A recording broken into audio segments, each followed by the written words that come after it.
Hey guys, welcome back to the Magic Table. I'm Stephen Bowman, your host, and this is James King. He is going to be my guest today, and we're going to talk cards. How you doing, man? How you been? I'm good, man. Yeah. Let's talk about the meta. Let's talk about broken cards. I Yeah. love me some broken cards. So, you've been playing Magic for how long, bud? Wow. I've been playing Magic for about 5 years now. 5 years? Mm-hmm. Yeah. Did you learn it the right way the first time? No, not at all. We were using such trashy cards for so long, and we thought we were getting good. But then every now and then we would have a friend come over that would just annihilate us, and we'd be like, "What's What does it wrong even here?" mean? And then people tell you no, the rules are this, and you're like, did you just make that up? Like, no, I didn't make that up. Really, the rules are this way. To this day, we still call you when we have a Steven question. Hey, Steven, when this is the ability, and then this card's on the field, what happens here? And he just gives us a guarantee answer. I think I've been wrong a couple times. I think, but anyway. So what happened? You found modern at one point, I think. Yeah, once I got tired of getting pummeled, I started looking into the meta, watching MTG Goldfish, and he did a really good job at explaining what he's going up against and what combos to look for and what to stop when they get there, and just trying to filter out all of the unnecessary cards to be as fast as possible because cock magic is the meta right now. So Yeah, over on MTG Goldfish, that's Saffron Olive. He does all of their content over there. Shout out to you, Saffron. Really, really great brewer. That guy, he knows a broken card whenever he sees one. But looking at broken cards, first you have to understand what a good card is. A good card in a 1v1 format is you typically don't look at things that are bigger than 4 mana. So you're looking at things. If you're playing something for 4 mana, it's going to win you the game. Like one of the great examples is Karn the Creator. He's a 4-drop planeswalker that will go and find you any artifact from your sideboard. So you have a whole toolbox of cards in your sideboard that you can go and get from, and then now you can answer creature threats. Anyway, you're saying sideboard. Is that side deck? Sideboard. So sideboard is like the side deck, like what we call a side deck. A sideboard is the 15 cards extra that you have on games 2 and 3 to go look at and say, hey, this is what I want. In game 1, Karn the Creator can go and get you cards from your side deck and put them in your hand. Whoa. So you can have 15 targeted cards, like a toolbox that can go. And that's considered a fair card. That's not a broken card. Anyway, so let's talk broken cards. So why would a broken card? What is a broken card? Basically, have you seen the modern ban list before? I've looked over it before for sure. Yeah, have you ever seen anything on there that makes you wonder why is that card banned? The opal, the artifact. Opal? Yeah, ooh, yeah. But I guess I understand why that one's banned. So right, doesn't. We'll get to that one actually specifically. So there's a couple criteria, and the first one I have is does the card win by itself? And one of the primary examples I have for that is Dark Depths. It doesn't technically win by itself, but it's so uninteractive. Dark Depths is a land that gives you a 20/20 flying indestructible. So that's 20-0 with one swing. But it's how do you get that 20/20 flying indestructible? So is it an expensive cost? You don't get to play it till later. Dark Depths has a built-in cost that is it comes into play with 10 ice counters, I believe is the name of the counter, and then you pay X number of mana and remove one of those counters. So it costs you mana 3 or 4 mana to remove one counter, at a time. Whereas there are cards that one of them is called Thespian Stage that copies target land, so it's already in play and it doesn't get those ice counters. So it copies your Dark Depths. You get a 20/20 on turn 3. So a 20/20 flying on turn 3 is ridiculous. And it's kind of, it's very, very hard to remove lands, and it's very, very hard. You can't Thoughtseize these away. You can't duress them. You can't interact with them. Plus, your dude is a 20/20 indestructible. So that card, Dark Depths, is banned because it just wins on its own. Right. There's other ways that you can, even if you can't swing at them, you can't attack for some reason, you can fling the card at them. So I guess my question would be, does that win on its own, or does it need a pivot point, like a catalyst, to really exploit the ability of the card, though? So basically, anytime the cards are built with the intent of, oh, this can't be broken in any way, well, yes, we found a way to cheat or go around or exploit Right. the mechanics. One of the traditional ways of getting rid of those ice counters on Dark Depths is Vampire Hexmage. She has, I believe, sacrifice her. She's a 2-drop, 1 black, or 2 black rather, and she says sacrifice, remove all counters from target permanent. And so you'll remove all the counters from your Dark Depths, and now you have a 20/20 on turn 2. Wow. Yeah, So that makes you would sense. go Dark Depths, Urborg, Tomb of Yawgmoth, and then Hexmage. Play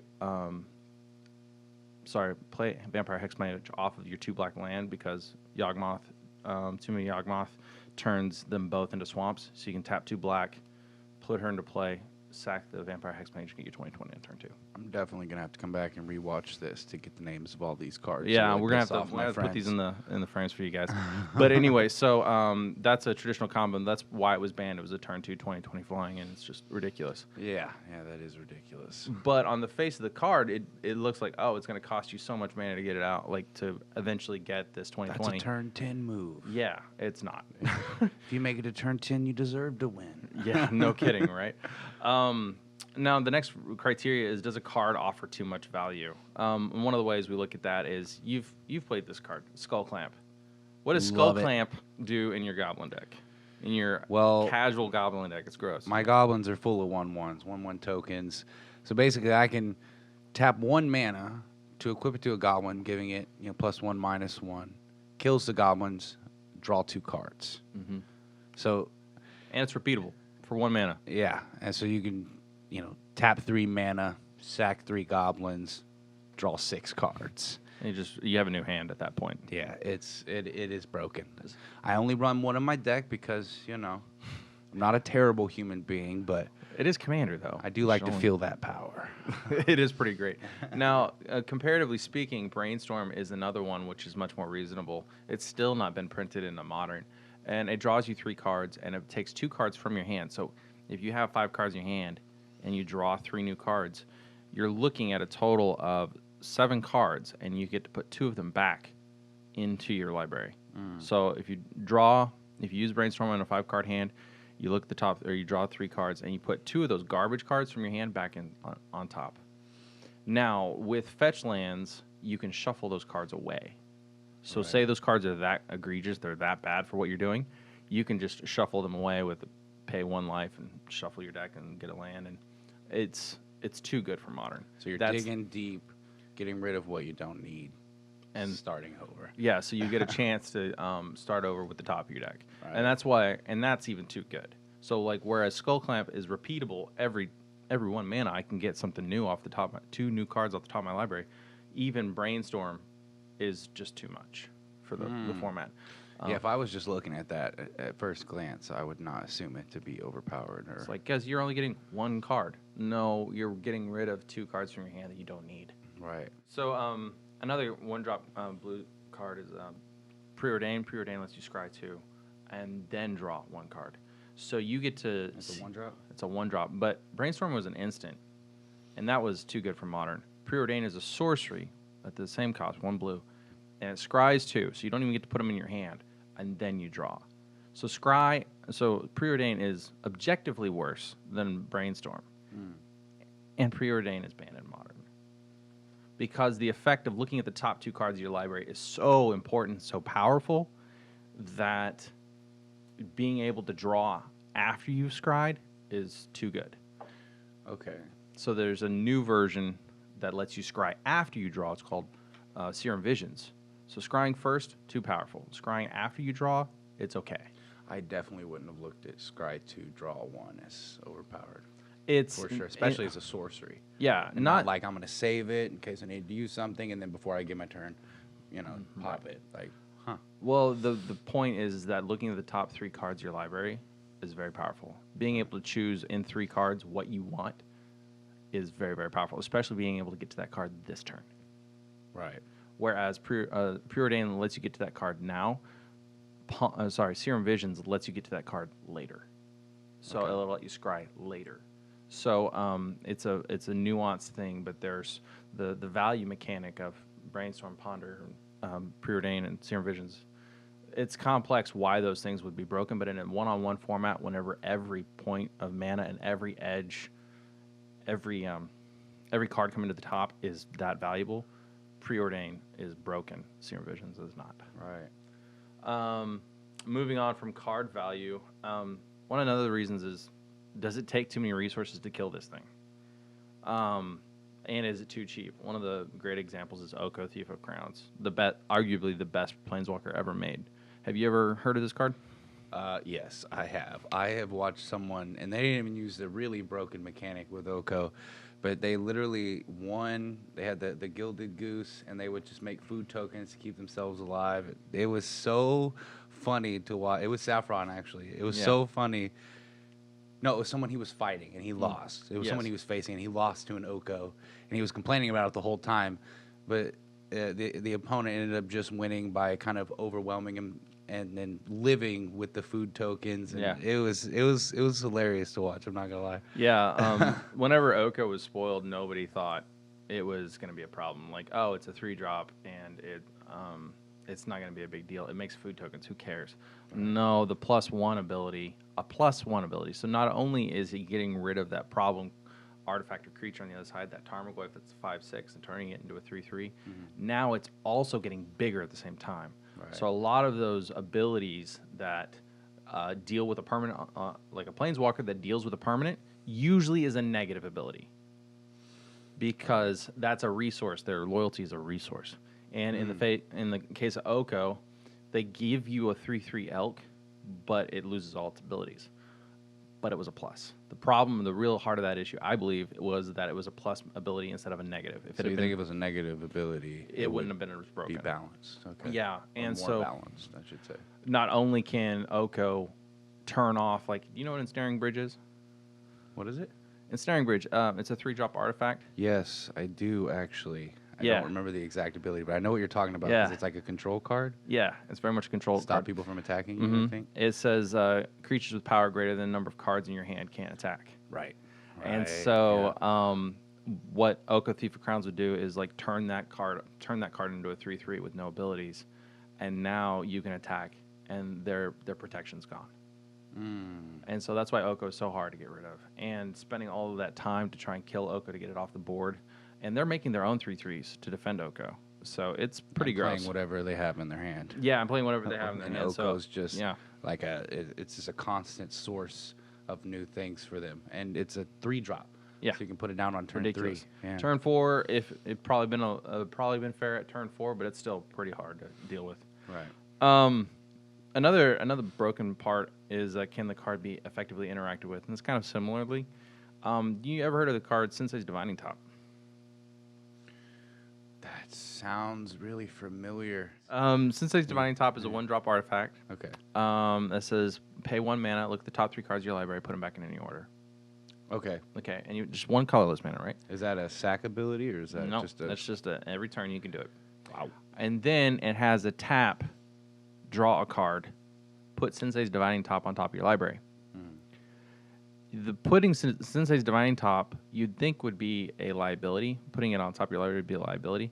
What it ends up being is I can no longer shatter that artifact. I can't blow it up in any way, because as soon as I go to target it, they're just going to tap, draw a card, and put it on top of their library, and it's no longer a legal target. So Sensei's Divining Top is one of the hardest artifacts to get off the table, and it's constantly drawing them things at instant speed. So, and that's important with a mechanic called Miracle. Miracle says if this is the first card you would draw for the turn, you may reveal it, and you may cast it for its Miracle cost.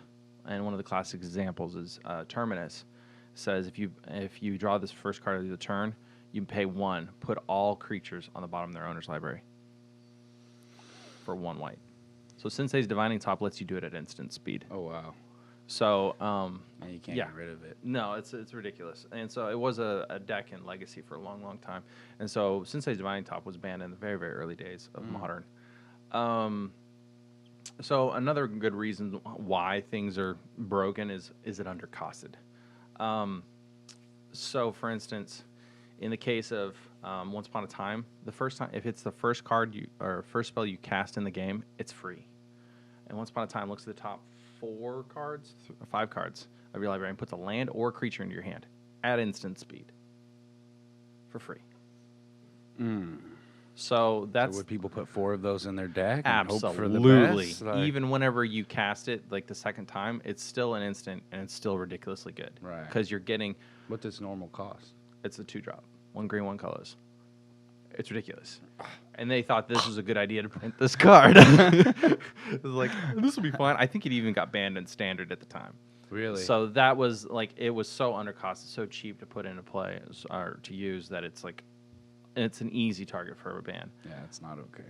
Now, the next topic is, does it generate free or early mana? One of the intrinsic ways that the game is kind of balanced is around the 1 mana per turn or the 1 land drop per turn. That's why cards are costed the way they are. A mythic, a card that doesn't affect at common level will be like a 5-drop. A mythic that does the same thing would be like a 3-drop. So that's how they can balance that. So something that destroys something like a Knight of Autumn. Knight of Autumn is a creature that comes in the battlefield and it destroys an artifact or enchantment, or it comes in as a 4/3, or et cetera, et cetera. It does a lot of different things. It gains you for life. It's very versatile, and it's a 3-drop. A common version only destroys, or an uncommon version that only destroys artifacts or enchantments is Reclamation Sage, and she'll only destroy an artifact or enchantment. I know Reclamation. And so that's the difference between the two. Is one's a rare and one's a uncommon, and so the extra abilities on there makes it more valuable. So you're saying, you know, a piece of the progression of the game is the 1 land drop per turn. So what's your take on mana dorks?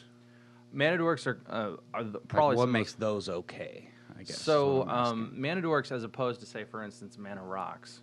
Mana Rocks being, like, the really broken ones are, like, Mox Opal, Opal, Chrome Mox. Chrome Mox is another one that's really broken.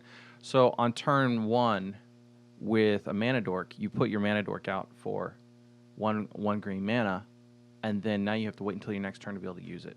Okay. Chrome Mox, it costs no mana to put into play. Right. And on right. turn 1, you have 2 mana. Yeah. No, I definitely get why that's Right. just absolutely busted. So you're saying because the creatures have summoning sickness, Right. it still kind of keeps the game at a bit of a slower pace. Yeah, and additionally, it can be interacted with better.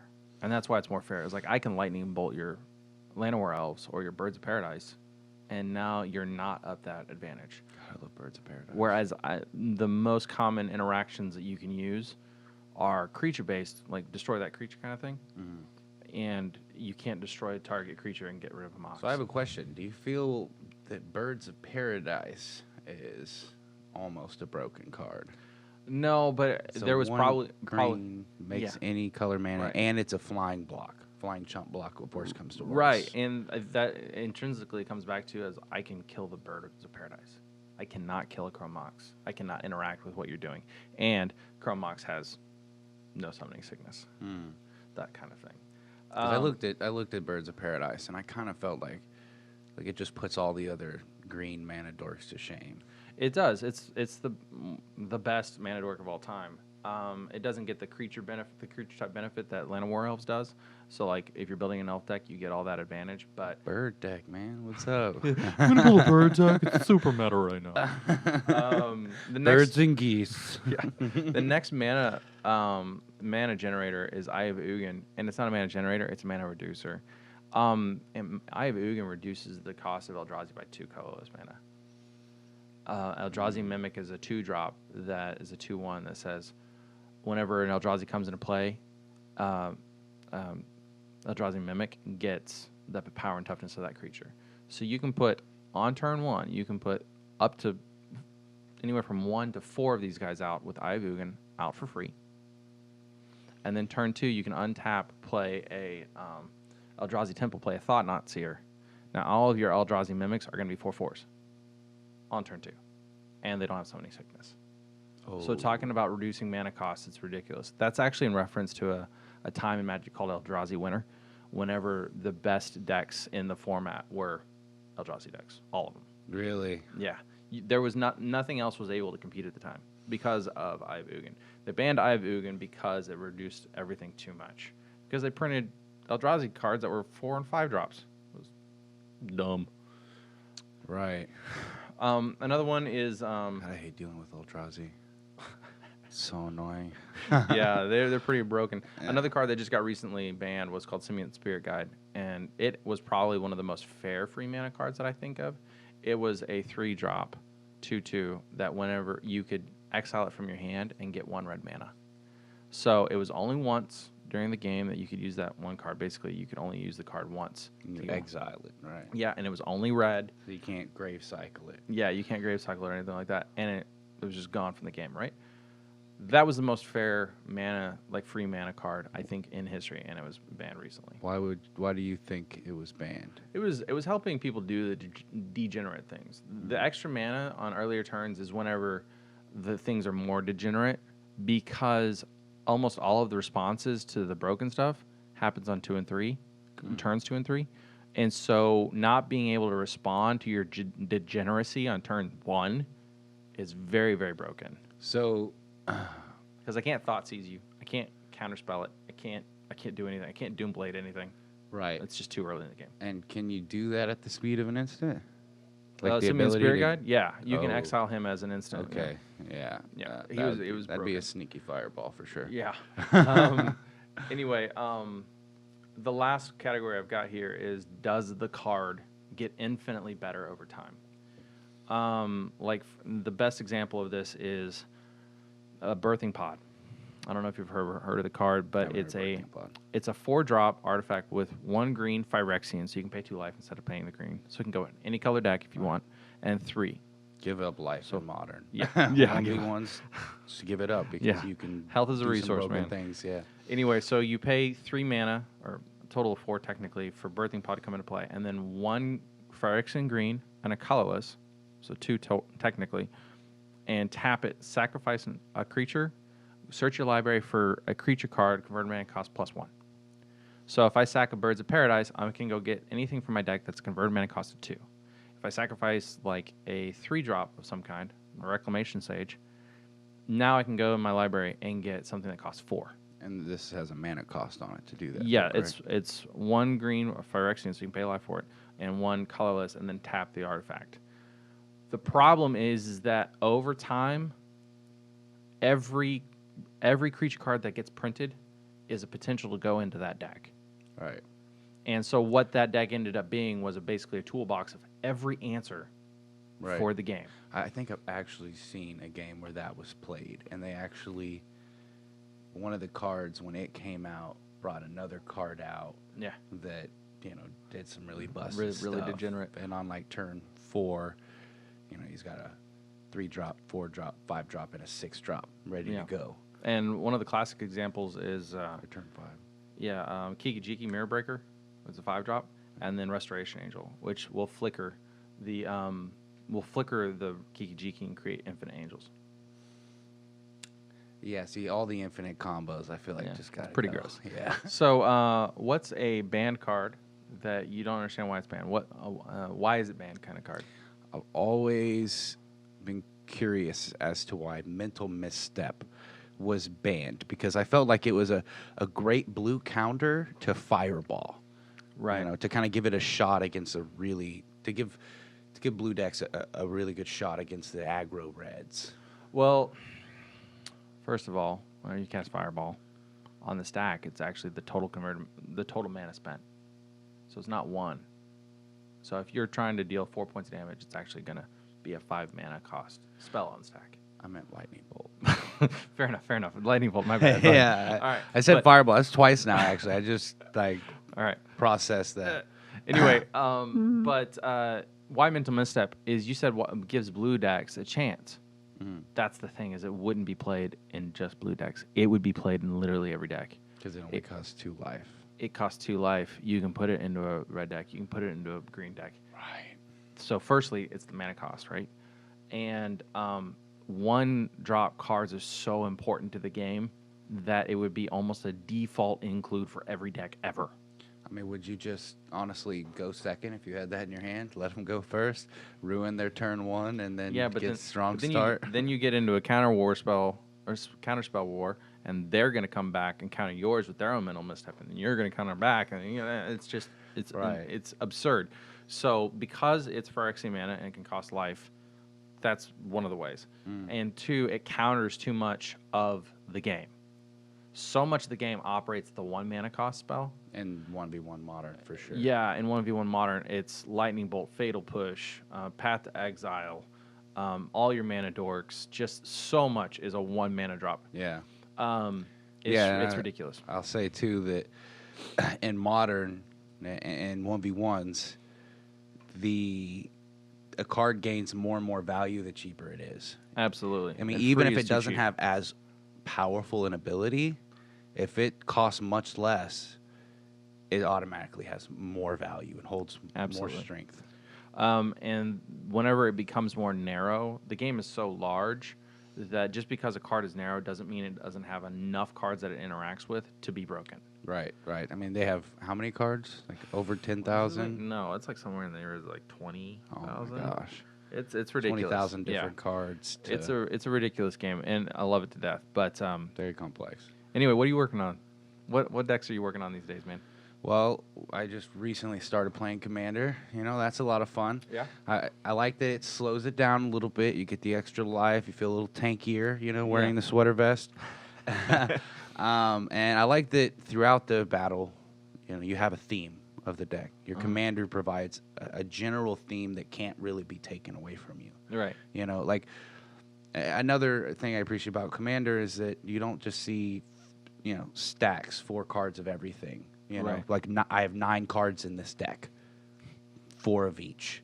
You know, Yeah. that gets a little old. And when you're playing with your buddies and you play with them all the time, you see the same things and you know what's coming as soon as it comes out, and it's just becomes a little predictable. So I really do like the way Commander kind of mixes it up. But we put together a Goblin Commander deck, so Yeah, it's it works based pretty around well the- too, doesn't it? The Boggart Ante. Yeah, and then I can she's so annoying. Grave Cycle all day. It's I would actually wonderful. consider her a pretty fair commander. It's just that she's it's so hard to deal with what you're doing. Like, it's so hard to get unless you're playing some graveyard Just hate. swarming. Yeah. Oh, Grave Hate. Yeah. No, for sure. And I will say too that there's some broken commanders that I've seen. I'm just like, wow, you have access to that throughout the whole game. I don't like this. Like, this is Yeah. terrible. Yeah, those are the commanders that get killed on site. Those kinds of commanders are. I've got a couple. that Yeah, get like the killed one on site. Jared had. Like that was a messed up commander, man. Oh yeah, Madrofa. Yeah, he always gets to cast stuff from his graveyard, like one of each card type per turn, I believe. So he can play a land, play a creature, play an enchantment. And you know he's milling himself to have access to all kinds of cards. Dude, you need a Bajuka Bog. I know we've got one in the house somewhere. Get exile his graveyard and just do that over and over again. Yeah, I really like Crypt Incursion. Yeah. You know, gain all the life Oh, as well. yeah, absolutely. Yeah. That would jack him up. I want to Anyway, make a zombie commander. I think that might turn my zombie deck into a commander. I'm not sure though. yeah, absolutely. Locust God? Yeah. No. Yeah, Locust God's good. It's broken. Locust God is good. Anyway. I definitely give you one so you could make a commander deck. Oh, with not it. Locust God. I'm sorry. Scarab God. You got Scarab God, don't you? I do have Scarab God, yes. Yeah. Scarab God Yeah. is really broken. Yeah, you should do that. All right, guys. Thanks for coming to the Magic Table. Hopefully, we've upgraded your game. Thanks for being our audience. Like, share, comment, and subscribe. James, thank you so much for being with me today. And course. Thank again, you for having Sean, Daniel, thanks for producing. We love you guys. Deuces.